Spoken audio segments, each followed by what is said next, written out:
서울 수도권 지역의 사회적 이슈에 대해 알아보는 화요일 아침 반찬 시작해 보겠습니다. 지난 주말 어버이날이 있었습니다. 그런데 어르신 학대가 가장 많은 달이 바로 5월이라는 사실 알고 계셨습니까? 네, 어르신들에게 가장 잔인한 달이 5월이 아닐까 싶은데요. 오늘은 가정의 달을 맞아 어르신 학대 실태와 대책은 없는지 전계원 시사평론가 또 손수호 변호사 모시고 말씀 나눠보도록 하겠습니다. 어서 오세요. 네, 안녕하십니까? 네, 지난주에 어버이날이 있었는데 그렇습니다. 두 분 어떻게 보내셨어요? 전계원 평론가. 저는 직접 부모님 찾아뵙지는 못하고 전화를 드렸고요. 이번 주에 가기로 약속을 했습니다. 그러셨군요. 꼭 지키려고 마음먹고 있습니다. 예, 고향이 또 대구 예, 그렇습니다. 쪽으로 내려가시는 네. 거죠? 네, 손수호 변호사 어떻게? 저는 진짜 오래간만에 예. 식사 함께 했습니다. 네, 오랜만에 식사. 네. 다 이렇게 그 5월이면 가족과 함께 지내고 또 5월 8일 어버이날만큼은 부모님과 함께 지내도록 노력을 하시는데 경기 남부경찰청이 지난 한 달간 노인학대 집중신고 단속 기간을 운영한 결과 사건 가해자의 절반 이상이 자녀인 것으로 드러났다고 하는데요. 그리고 앞서 말했듯이 5월 중에 그 어르신 학대가 가장 많은 것으로 나타났고요. 경기 남부경찰청에 신고된 어르신 학대 현황이 나타났죠. 네, 깜짝 놀랐습니다. 일단 네. 경기경찰청이 조사를 해보니까 85건을 좀 구체적으로 분석을 해보니까요. 예. 일단 어르신들이 자녀로부터 학대를 받는 경우가 한 60% 가까이 됐고요.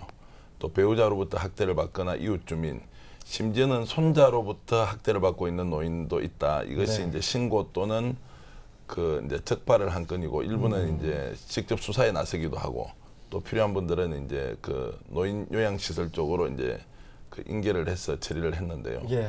이제 놀라운 것은 이런 학대가 정말 자식이 부모를 때린다는 겁니다. 그리고 집안 내에서 부모를 완전히 왕따를 시키는 경우도 있고요. 또 돈을 아예 주지 않고 이제 활동을 전혀 못하도록 만드는 이제 이런 여러 가지 유형들이 나와서 이런 것들이 좀 있다고 생각했지만 생각보다 상황이 매우 심각하구나 이런 것들을 알 수 있었습니다. 굉장히 놀랍기도 한데요. 네. 지난 한 달간 경기 남부청에 신고된 이 어르신 학대 사연에서 그러면 좀 몇 가지를 좀 소개를 해주시죠. 네, 참 지난 한 달 동안에도 여러 가지 사건이 있을 네. 정도로 굉장히 많이 증가하고 있는데요. 지난달 22일이었습니다. 자정을 조금 넘은 시간에 이제 경기도 부천시 오정구의 한 집에서 아버지의 잔소리에 참 불만을 품은 40대 아들이 아버지를 살해하기 위해서 가슴 부위를 칼로 찔렀거든요. 네. 그래서 존속살인 미수로 지금 구속이 됐고 검찰은 경찰은 이제 그 기소 의견으로 검찰에 송치했는데요. 지금 그 칼에 찔린 아버지는 이제 그 노인보호 전문기관에 있고 거기서 네. 연계된 그 의료 서비스를 받고 있다고 합니다.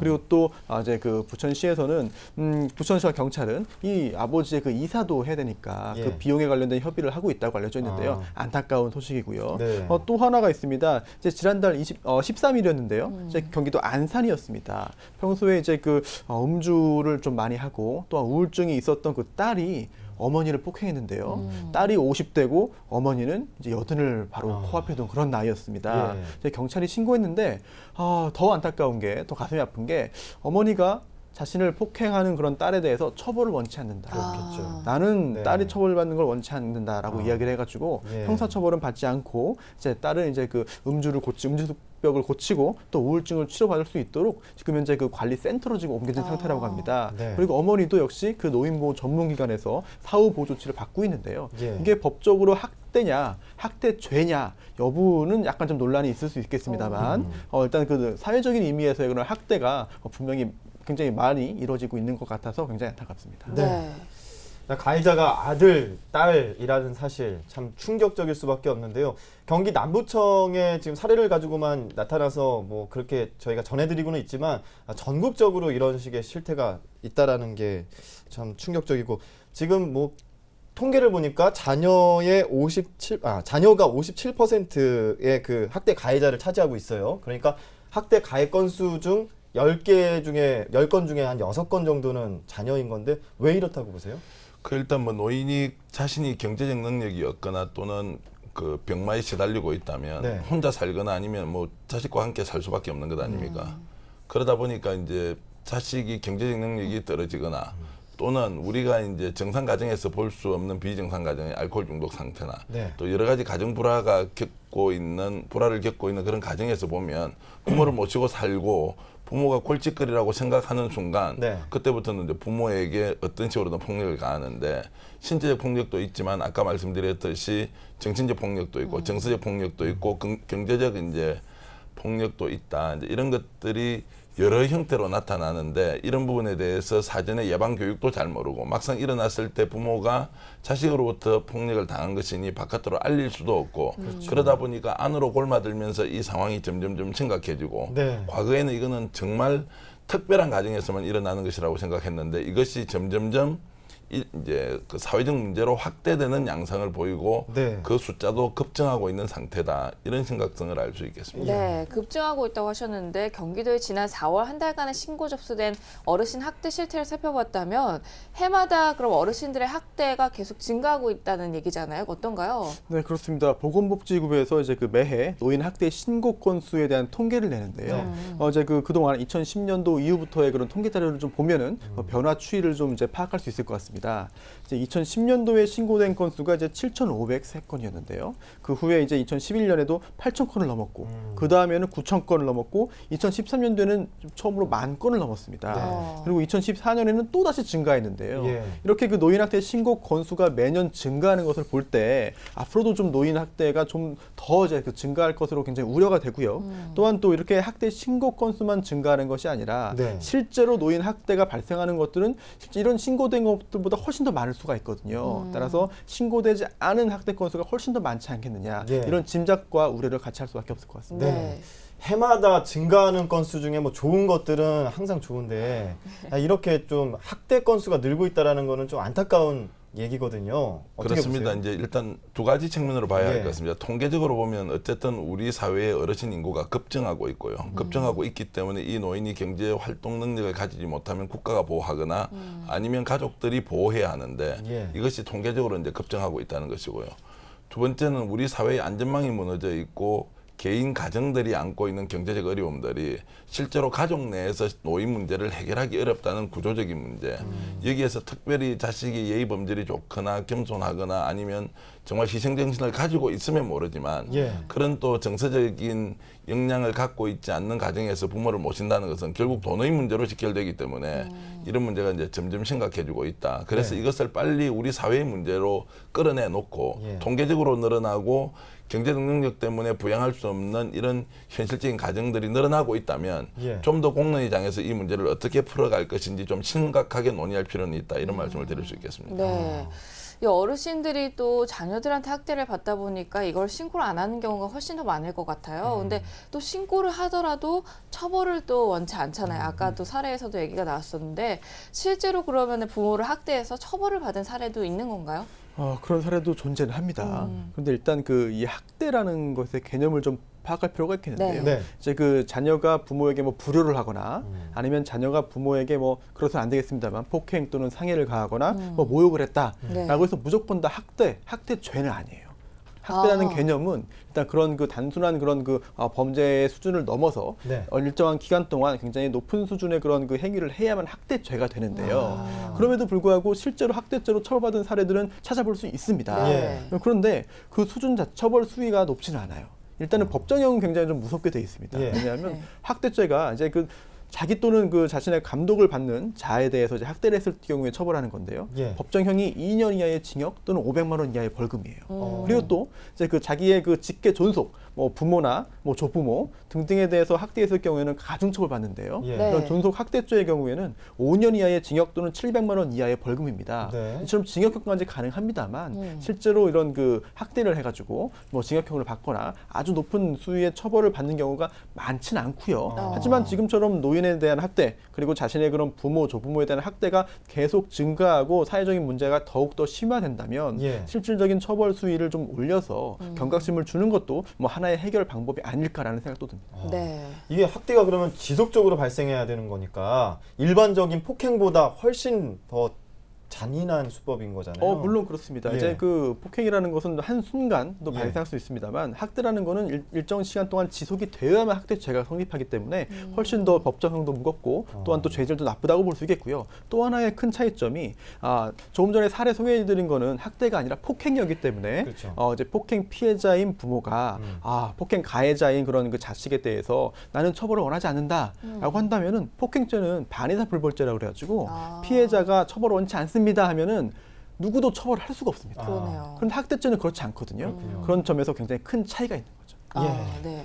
어르신들의 학대가 이제 사회 문제로 대두되면서 또 다른 것이 이제 최근 요양시설 내 학대도 문제가 되고 있는데요. 이 요양시설 자체가 사실은 좀 폐쇄된 곳이기 때문에 학대 실태를 정확하게 밝혀내기가 좀 힘든 상황이죠.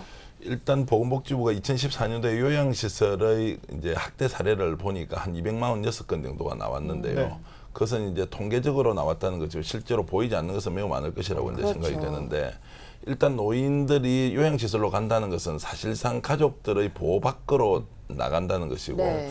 특히 요양시설을 찾아가는 가족들이 없을 경우에는 사실상 요양시설 자체가 외톨이 생활을 해야 되는 이제 공간이 되는 것이죠. 이제 그런 데서 어쨌든 단체 생활을 하게 되고, 그 단체 생활에서 노인으로부터 뭔가 문제가 나왔을 때 정말 이런 사람들이 공적 좀 의무감을 가지고 이런 노인들을 좀 잘 보호해야 되는데 이제 거기에서 이탈된다고 해서 이분들에게 학대를 가하는 사례가 지속적으로 늘어나고 있고, 또 이런 그 요양시설에는 CCTV를 설치하거나 누군가 감시 감독을 할 수 있는 체계가 부족하기 때문에 무엇보다도 그 시설의 종사자들의 인식이나 의식이 매우 중요한데, 그런 것이 낮다 보니까 이 안에서도 상당 부분은 이제 노인 학대 사례들이 나타나고 있고, 이런 부분들을 좀 해결하기 위해서는 어떻게 해야 되는지 이제 여러 가지 지금 고민을 많이 하고 있는 것 같습니다. 네.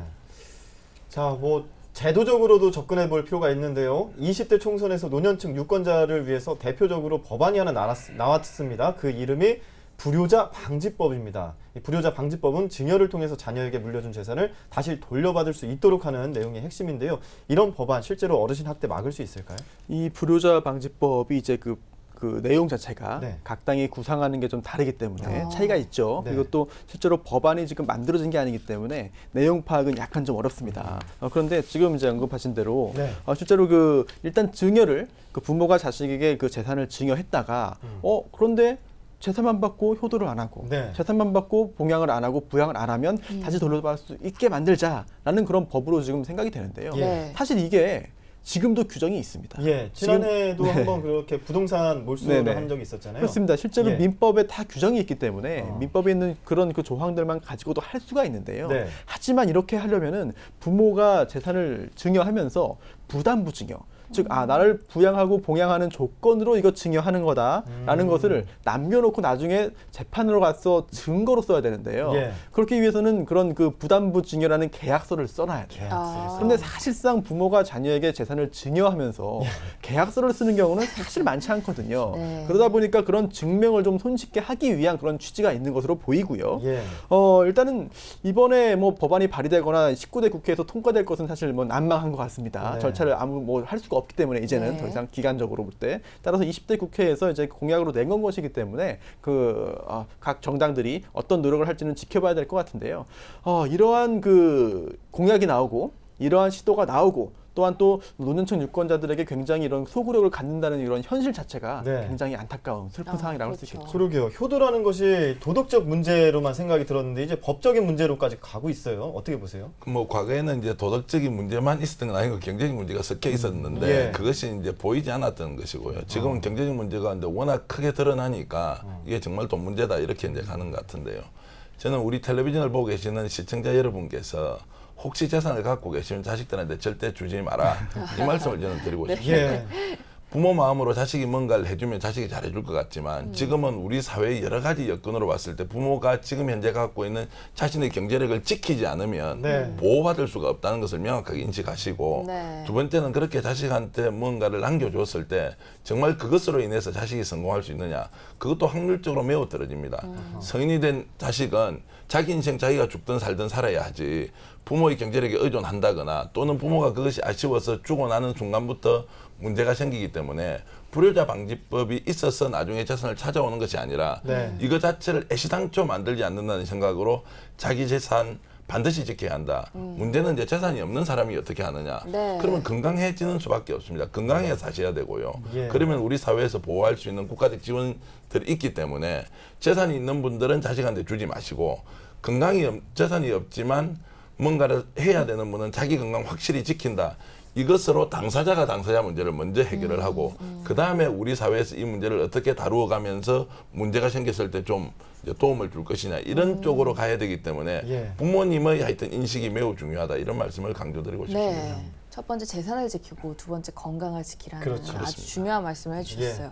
서울도 이미 어르신 인구가 이제 100만 명을 넘어섰다고 해요. 그렇다면 이제 현재 서울시에서는 어르신 학대 재발과 방지를 위해서 이제 대책들을 서울시에서도 마련을 해야 될 것 같은데 어떤 대책들을 마련해놓고 있나요? 네, 서울시가 굉장히 많은 그런 대책들을 이미 다 지금 내놓고 있고 좀 시행을 하고 있습니다. 좀 소개를 드리고 싶은데요. 예. 우선 그 가장 그 어르신에 대한 그 학대 현장에서 필요한 것이 즉각적인 조치겠죠. 일단 그 학대를 받는 상황을 일단은 멈춰야 되니까. 그래서 서울시에서는 어르신 학대 신고를 접수하면은 바로 현장에 달려가서 이런 그 폭행 행위들을 하는 가족들로부터 노인을 격리하고 이제 그 현장에서 모면할 수 있게 해줍니다. 또 두 번째는 이제 또 치료가 필요하겠죠. 다쳤을 경우에. 그래서 응급 환자에 대한 의료 서비스를 서울시가 제공을 하고 있는데요. 특히나 이제 어르신 전문 병원 2곳을 지정해놓고 예. 또한 응급의료기관 1곳도 지정해서 특별히 운영을 하고 있습니다. 또한 또 이렇게 치료가 된 후에도 그냥 방치하면 안 되고 이제 보호를 해야 되는데요. 또한 서울시에서는 일시 보호시설 4곳을 이제 그 어르신들을 위해서 지정을 해놨고요. 또한 이러한 보호 기간도 점차 늘리기 위한 그런 시도를 하고 있습니다. 그리고 또 심리 상담까지 진행을 하고 있기 때문에 서울시에서 굉장히 좀 노력을 많이 하고 있다라는 평가를 할 수 있겠고요.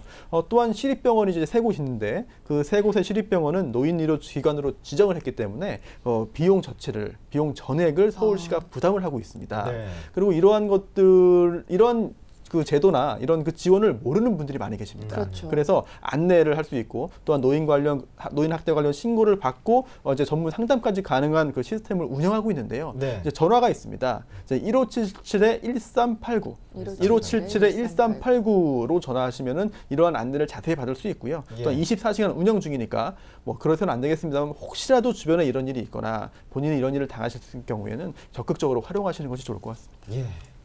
자, 끝으로 가정의 달을 맞이해서 우리 사회가 어르신 학대 방지를 위해서 어떤 사회적 제도 혹은 노력들을 해야 된다고 보시는지 정기환 평론가부터 말씀해 주세요. 일단 당사자가 뭐 자기 문제 해결하는 것이 가장 중요하고요. 네. 근데 그것이 안 될 때는 국가로 바로 달려오는 것이 아니라 역시 우리 공동체를 좀 복원시킬 필요가 있다. 대한민국이 이제 지방자치단체 중에는 특히 홀로 사는 노인들, 어르신들을 위해서 그 공동 숙소를 만들거나 공동 식사 공간을 만들어서 과거에는 경로당이 그냥 실어 나오는 곳이지만 지금은 직접 이제 공동 생활을 가능하도록 하는 부분이 많습니다. 그러면 서울 시내에도 그런 그 경로당이 많이 있지만 이런 것들을 좀 더 확대 개편해서 실제로 숙박이 가능하고 거기서 음식까지 드실 수 있도록 하는 것을 좀 하면 어떻겠느냐 이런 생각이 들고요. 특히 경제적 능력이 없으면서 병마에 시달리고 있는 분들은 정말 큰 문제인데 이런 부분을 가족의 문제로만 방치를 하지 말고 우리 이웃들이 같이 좀 돌보면서 우리 작은 공동체 안에서 뭔가 이런 부분을 해결할 수 있는 방법이 있는지 없는지를 1차적으로 좀 따지고 거기에 필요한 예산이 필요하다면 서울시나 또 정부에서 나서서 어떻게 지원하는 방법으로 만들어야 하지 가정 안에서 생긴 문제를 모든 것을 지방자치단체나 국가가 일방적으로 책임져야 한다. 이런 생각은 좀 버리는 것이 맞을 것 같고요. 중국 말에 인인유책이라는 말이 있습니다. 사람이 함께 살면 서로 책임을 좀 져야 된다는 것입니다. 그러려면 우리 가정 내에 일어났던 문제를 내 이웃이 먼저 돌보고 그것이 이제 돈이 필요한 경우에는 국가도 나서는 것이지 예. 이웃은 필요 없고 국가가 바로 나서야 한다는 상황은 오히려 가정 내 이런 어르신 학대 문제가 더욱더 심각해질 수 있으니 이런 문제를 꼭 염두에 뒀으면 좋겠고요. 마지막으로 본인도 결국 늙어서 노인이 될 수밖에 없고 그때 어떤 대우를 받고 싶은가 이 생각하면 지금 현재 자신의 부모나 우리 이웃의 어르신에 대해서 어떻게 해야 되는지 저는 답이 나온다고 생각합니다. 네. 네. 네, 사실 그 개인이 개인적인 범죄를 하거나 또는 가정 내에서 어떤 이런 그 학대라든지 이런 문제가 발생하는 것을 뭐 사회나 다른 사람들이 다 제거하고 미리 예방할 수는 없을 것 같아요. 개인적인 그런 그 범죄나 일탈의 그런 영역이기 때문이겠죠. 그런데 이런 문제가 결국 발생할 수밖에 없다면은 그걸 해결하는 것은 사실 사회적인 그런 그 책임이 있는 거고요. 그런데 또 연결되는 것이 그렇다면 바로 또 재원입니다. 아. 여러 가지 제도라든지 이런 그 해결하기 위해서는 결국 또 돈의 문제로 그렇죠. 가는데요. 그렇다면은 이 복지라는 것이 아동에 대한 복지도 중요하고 또한 청년에 대한 것도 중요합니다만 결국은 계속 증가할 수밖에 없는 그런 노년층 어르신들에 대한 복지도 굉장히 중요하다. 네. 또 그에 대한 재원을 어떻게 마련하고 또 어떻게 나누어 쓸 것인가 이 부분에 대해서는 굉장히 큰 고민이 필요하겠고요. 또한 지금 당장 돈이 들어가고 예산이 필요하고 재원이 소요된다 하더라도 결국 큰 틀에서 볼 때 사회적인 비용을 줄이는 방법이라고 한다면은 그 부분에 있어서는 적극적인 그런 대책을 세워서 재원을 투입하는 것이 오히려 큰 틀에서 볼 때 좋은 것이 아닌가라는 생각도 듭니다. 네. 네. 자, 가족들이 화목해야 할, 그 어느 때보다 화목해야 할 가정의 달에 이렇게 어르신 학대에 대한 이야기를 전하다 보니까 저도 좀 안타까운 마음이 드는데요. 내년 가정의 달에는 너무 자식들이 효도를 해서 큰일이다라는 그런 소식도 저희 함께 얘기 나눠볼 수 있었으면 좋겠습니다. 자, 화요일 아침 반찬 어르신 학대에 대해서 정기한 시사평론가와 손수호 변호사 함께 얘기 나눠봤습니다. 오늘 고맙습니다. 감사합니다. 고맙습니다.